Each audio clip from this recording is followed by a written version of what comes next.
আমার নবী কই বেলাল,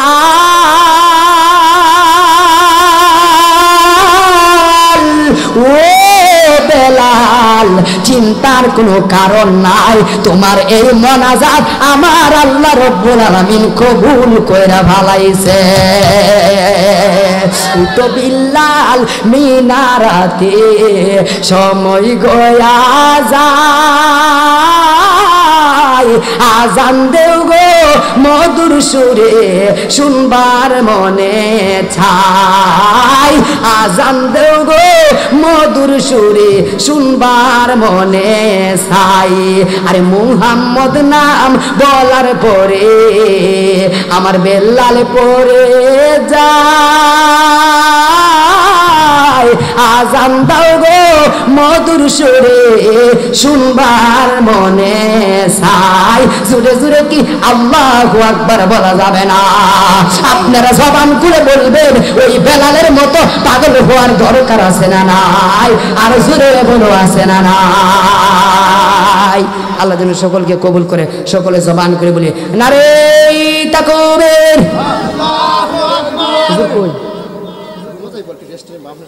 আচ্ছা, আমার যুবক ভাইরা নীরব থাকা লাগবে। আমাদের প্রধান বক্তা আসছে, সকলে জবান করে বলি আল্লাহু আকবার। তিনি উঠবে আমার পরপর, তিনি উঠবে, আমি উঠছি, আরো একজন উঠবে আমার ট্রেনের আগে। আমাদের আল্লামা হযরত মাওলানা মুফতি আবু হানিফ আনোয়ারি সাহেব তিনি উপস্থিত হয়েছে। অভিজ্ঞ আমাদের এই কমি অঙ্গনের আলেম হাফিজুর রহমান সিদ্দিকীর মতো ওয়াজ করবে। মারহাবা বলুন, আর জোরে বলো মারহাবা। কেউ যদি হাফিজুর রহমান সিদ্দিকীর কপি অবলোক মানে যেমন আমি তাহির হুজুরের কণ্ঠটা দিছি না, সেও দিবে একবারে কারেক্ট হাফিজুর রহমান সিদ্দিকী। মারহাবা কেন রে? আর জোরে বলো মারহাবা বলুন। আমার যুবক ভাইরা সামনে যাবো ইনশাআল্লাহ, সামনে যাবো। আমি আর ভাবছি আবে জানুয়ারি হুজুরের আগে একজন মনে উঠবো। আচ্ছা মারহাবা কোন, সকলে বলি মারহাবা। আমার যুবক ভাইরা ও মুরব্বি আব্বারে নীরব থাকা লাগবে। বেলাল রাদিয়াল্লাহু তাআলা আনহুর মতো আমার নবীরে ভালোবাসতে হবে। বন্ধুরা রে আমার, এ আমার সাতপাড়িয়ার বন্ধুরে, আমার নবীর আপনার নবীর মেয়ে হযরতে ফাতেমা রাদিয়াল্লাহু তাআলা আনহা তিনি কিন্তু সাধারণ নয়। ওই ফাতেমা রাদিয়াল্লাহু তাআলা আনহার একজন বান্ধবী ছিল। জোরে জোরে কি সুবহানাল্লাহ বলা যাবে না? ওই ফাতেমা রাদিয়াল্লাহু তাআলা আনহার বান্ধবীটা ছিল বিধর্মী। ওই বান্ধবীটা ফাতেমা রাদিয়াল্লাহু তাআলা আনহার ঘরের মধ্যে প্রতিদিন 3 বার আসতো। জোরে কন্যা কয়বার রে বাবা? আর জোরে কন্যা কয়বার? এবার ফাতেমার 3 বার আইসা ফাতেমা রাদিয়াল্লাহু তাআলা আনহার চেহারার মধ্যে তাকায়া থাকতো। ফাতেমা জিজ্ঞাসা করছিল, বান্ধবী রে, ও বান্ধবী তুমি আমার চেহারার মধ্যে তাকায়া থাকো, কারণটা কি? এবার ওই মহিলা ডাক দেয়া কই, ফাতেমা গো তোমার চেহারার মধ্যে তাকাইলে আমি দেখতে পাই আল্লাহর 8টা জান্নাতের দরজা খোলা।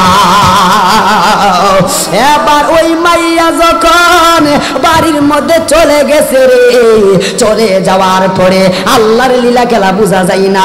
ওই মাইয়ার জন্য মাইয়ার বাবা বিয়ে ঠিক করলো। বিয়ে ঠিক করার পরে রে ও আমার যুবকের দল বিয়ে যখন ঠিক করলো, এবার মাইয়ার বাবা ধর্ম অনুযায়ী তাদেরকে দাওয়াত করলো। রাতের বেলা মাইয়ার কাছে চলে গেল, ডাক দিয়া কই, মা ও মা গো তোমার বিয়ের মধ্যে সবাইরে দাওয়াত করছি। মার মনটা দেখতেছে বেজার হয়ে গেছে। এবার ওই মহিলা কই, সবাইরে দাওয়াত করছো খুশি, কিন্তু একজনকে দাওয়াত করা ওই লাগবে। জোরে জোরে গিয়ে আল্লাহু আকবার বলা যাবে না? ওই মা ফাতেমা কই, ওই মেয়েটা ডাক দিয়া কই কাকে? এবার মেয়ের বাবা কই কাকে দাওয়াত করব?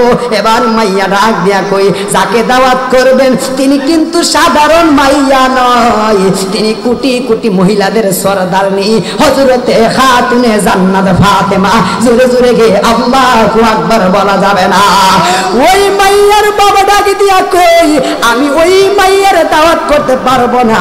এবার মাইয়া কই ওই মাইয়ার যদি দাওয়াত না করেন আমি মাইয়া বিয়েতে বসবো না, কারণ রাহমাত লিল আলামিনের মেয়েকে দাওয়াত করাই লাগবে। জোরে জোরে গে আল্লাহু আকবার বলা যাবে না। এবারে বন্ধুরে ওই মাইয়া যখন মা ফাতেমার দাওয়াত করলো, এবার মাইয়া দাওয়াত করে বাড়ির মধ্যে চলে আসলো। এবার ফাতেমা তোর রাদিয়াল্লাহু তাআলা আনহা চোখের পানি ফালায়া কান্দে। ও বন্ধুরে বন্ধুরে কেন চোখের পানি ফালায়া কান্দে তুমি জানো নি? কারণ মা ফাতেমা 70 তালি দিয়া কাপড় লাগাইতো। এখন রাহমাত লিল আলামিনের মেয়ে যদি ওই বিয়ার মধ্যে সিরা জামা পয়রা যায় তাইলে তো অনেক লজ্জিত হইরা যাবে। এই কথা বইলা ফাতেমা তু রাদিয়াল্লাহু তাআলা আনহা আমার নবীর রওজা পাকে চলে গেল। ও বন্ধুরে আমার নবীর দরবারে চলে গেল।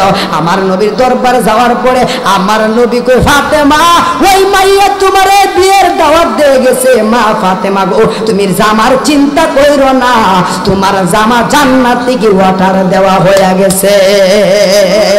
এবার মা ফাতেমা ঘরের ভিতরে যখন চলে গেছে রে, জিবরাইল আলাইহিস সালাতু ওয়াস সালাম জামা লইয়া ফাতেমার ঘরের মধ্যে গেল। ফাতেমা রাদিয়াল্লাহু তাআলা আনহা জামাটা শরীরের মধ্যে লাগাইলো, জান্নাতি জামা। এবার লাগাইয়া ওই বিদুর্মী মাইয়ার বিয়ের মধ্যে যখন চলে গেছে রে, ঘরের মধ্যে ঢোকার পরে যায়া দেখতেছে সবাই খানা খাই। ফাতেমার জামা এমন সুন্দর, যারা খানা খাইতেছে সবাই খানা তোয়া উইটা গেছে গা। সুরে জুরে কেউ আল্লাহু আকবার বলা যাবে না। এবার কেউ বলতেছে আমরা কাতান থেকে শাড়ি বানাইলাম, আমরা লন্ডন থেকে শাড়ি আনলাম, কিন্তু এই ফাতেমা তো এত সুন্দর শাড়ি কোথায় পাইল? ও ফাতেমা গো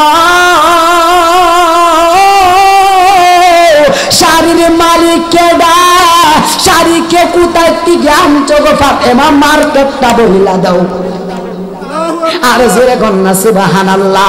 ও ফাতেমা রে শাড়ি কোথায় থেকে আনছো? মার্কেটটা বইলা দাও। এবার ফাতেমা রাদিয়াল্লাহু তাআলা আনহা কই এই শাড়ির মার্কেট হলো আমার আল্লাহ, আর শাড়ির মার্কেটের পরিচালক আমার নবী। জোরে জোরে কোন আল্লাহু আকবার। ও ফাতেমা আমরা এত কিছু বুঝি না গো, আমাদের শাড়ি অবশ্যই লাগবে। শাড়ি গেলে কোথায় পাবো? ওই শাড়ি দিব ঠিক আছে, তোমরা কলিমা পড়ে মুসলমান হইতে হবে। জোরে জোরে গিয়ে আল্লাহু আকবার বলা যাবে না।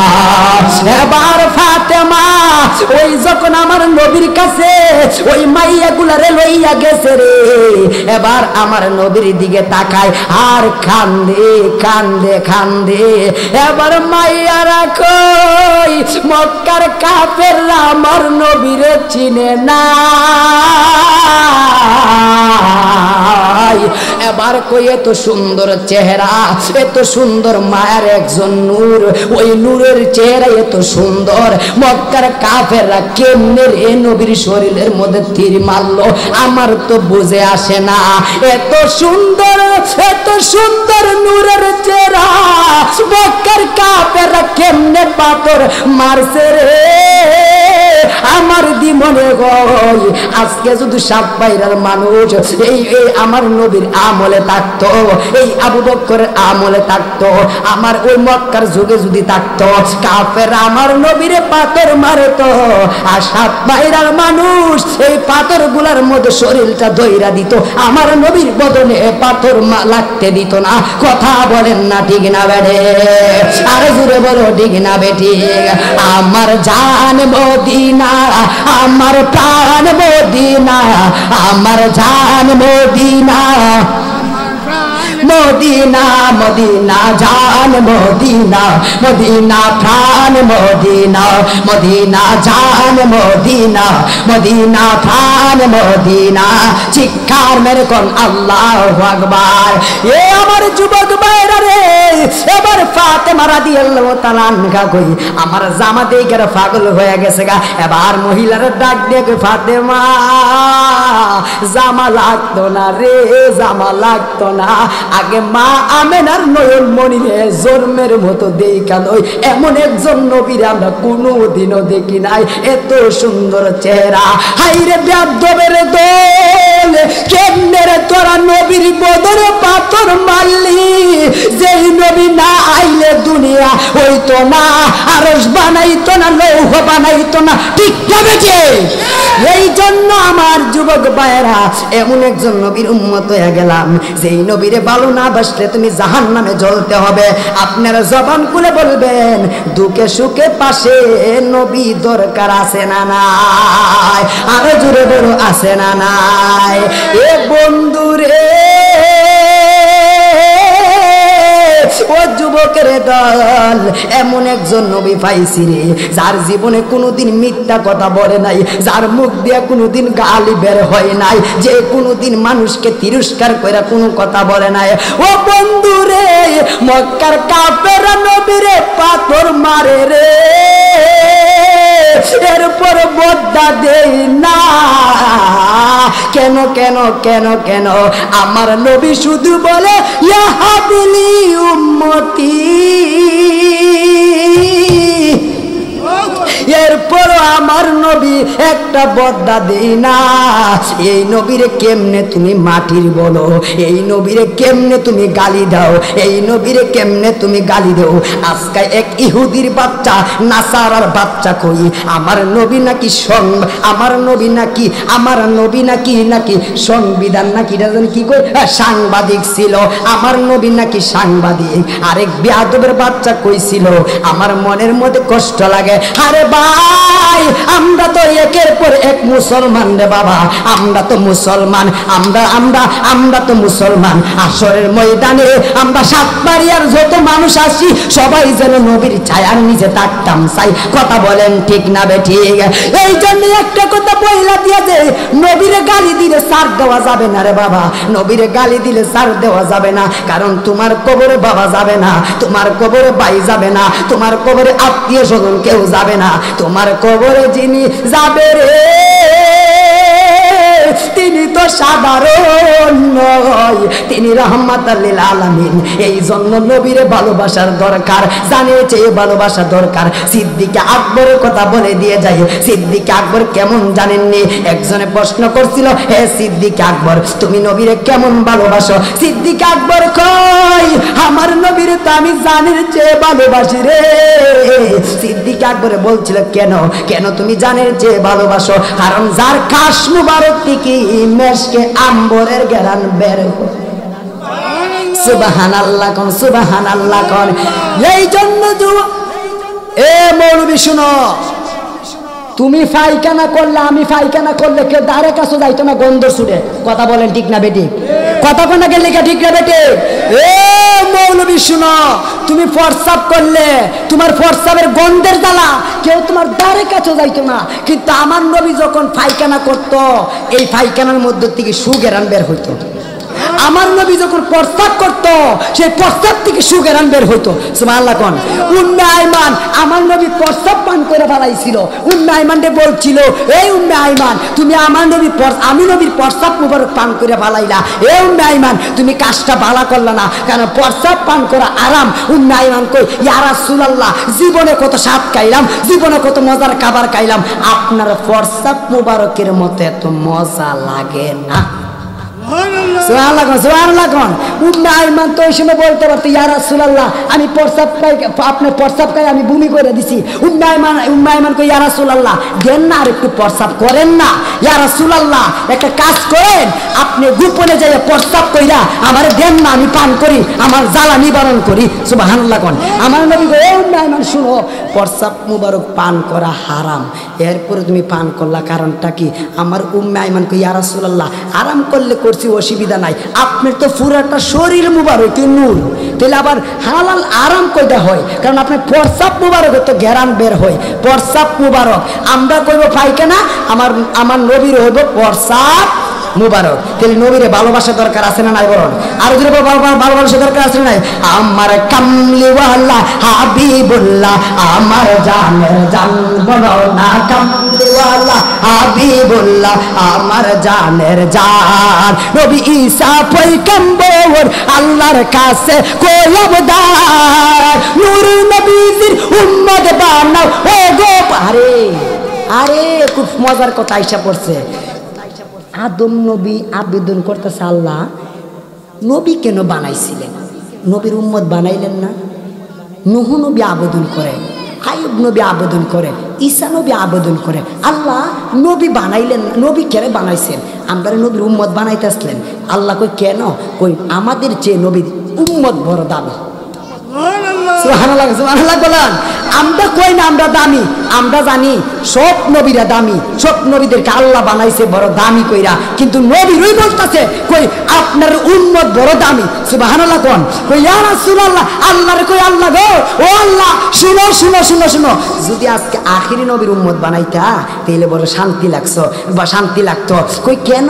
কই কেন ইয়া রাসূলুল্লাহ গো, আমার নবী এবার সব নবীর ডাক দিয়া কই ও গো আল্লাহ, ও আল্লাহ আপনি যদি আমাদেরকে নবী না বানাইয়া আখিরি নবীর উম্মত বানাইতেন তাইলে বড় ভালোই তো। আমার আল্লাহ কই কেন?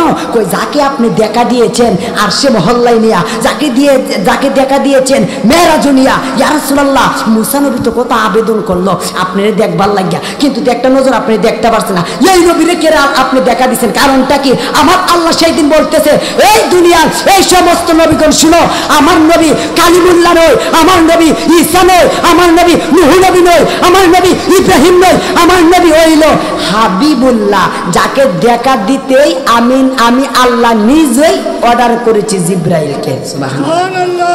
ওই নবীরে ভালোবাসার দরকার, যেরকম ওই নবীকে ভালোবাসার। আমার যুবক ভাইরাও ওই মা ফাতেমা ডাক দিয়া কই ওই জামাটা আপনারা জামা লাগে আসছেন, আপনারা সবাই জামা নিয়ে যান। এবার মাইয়ারা ডাক দিয়ে জামা নিতাম না, মা ফাতেমা মা আমেনার নয়ন মনি একটু দিক কালো, এরপরে জামা নিয়ে যাবো। ওই দিক দিয়ে মাইয়ার বাপে জিজ্ঞাসা করতেছে তুমি কেমন মাইয়ারে দাওয়াত করলা? সবগুলা মেহমান তাল হয়ে গেছে। কতটুক পরে ওই মাইয়ার বাড়িতে আবার সবগুলা মাইয়ারে নিয়ে আসছে। এবার মাইয়ারা কইতাছে ওই জামার মালিক রে দেই কাইলাম, জামার মালিক রে দেই কাইলাম। এবার কই মালিকটা কেরম? কই মালিকটা নূরের চেহারা, দেখলে বড় মায়া লাগে। সুবহানাল্লাহ কর, দেখলে বড় মায়া লাগে। এই আমার যুবক ভাইরা রে, ওই মাইয়াটা দিয়া কই বাবা সবাই দেখছেন নি ফাতেমার চেহারা দিকা মুরিদ হয়ে গেছে। ও বাবা গো আমিও মুরিদ হয়ে যাবো, বায়াত হয়ে যাবো। ওই মাইয়া কই না না না তুমি বায়াত হইবা না। কই কেন কেন কেন কেন? এবার মাইয়া ডাক দেখো আমি বায়াত কো, আমি ওই মাইয়ার বাবা কই আমি বায়াত হব না। কই কেন হইবেন না? যার চেহারা দেখলে বড় ভালো লাগে। আব্বা আমি কথা দিলাম যদি আমি বায়াত না হইতে পারি, যদি আমি মুসলমান না হইতে পারি, ওই বিয়েতে আমি বসবো না। এবার মাইয়ার এবার কেমন? এবার ওই মাইয়া কই ফাতেমা ও ফাতেমা গো শুনো শুনো শুনো শুনো শুনো, আর দেরি কইরো না, আমার বাবা এবং আমার স্বামী রে কলিমা পয়রা তাড়াতাড়ি ইমানি মালা গলায় লাগায়া দাও, আর জোরে জোরে কোন আল্লাহু আকবার, আর জোরে কোন না ইয়া রাসূলুল্লাহ। মদিনা মদিনা আশিক মুমিনের ঠিকানা বলো না, মদিনা মদিনা আশিক মুমিনের ঠিকানা। বাবা জালালউদ্দিন সুইতি ৭৫ বার দেখিল নবীজি, হায়রে এতবার দেখিয়া তাহার তৃপ্তি তো মিটল না। মদিনা মদিনা আশিক মুমিনের ঠিকানা বলো না, মদিনা আশিক মুমিনের ঠিকানা। আল্লাহ কবুল করুক, সকল জবান খুলে বলে আমিন।